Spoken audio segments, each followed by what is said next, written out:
As the sign says, the Summerside Winery may be miles from California's wine country, but that's okay because this Oklahoma vineyard has its own identity, one that comes from the shores of South Grand Lake, where the primary vineyard has taken roots. And from historic Route 66, where Oklahoma-grown grapes are turned into 9 varieties of wine at the winery. Well, I like the Cynthiana. The Cynthiana is, again, a Native American grape that's been around for 100 years and makes really good wine. Marcia Butler and her husband hadn't been dabbling in the winemaking business for long when a grander vision, this lakeside vineyard, began taking shape. These are looking good. And the Summerside vineyard just kept growing all the way to a winery location in Vinita. We're big Route 66 fans, but this historic Route 66 sign is right out here in front of our vineyard. And here at the winery, you can take a tour of the operation. This is our cellar, and this is where we make the wine.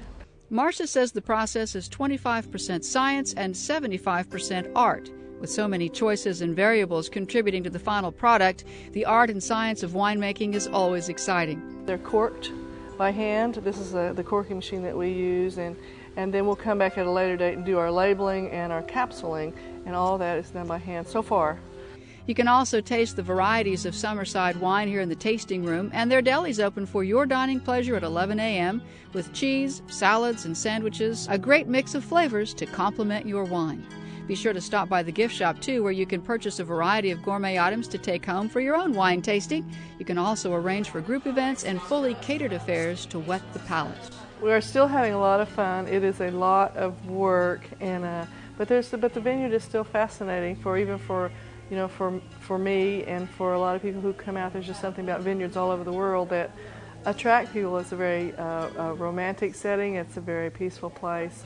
So if you're looking for a day trip diversion, Summerside Vineyards and Winery should satisfy your appetite for a change of pace.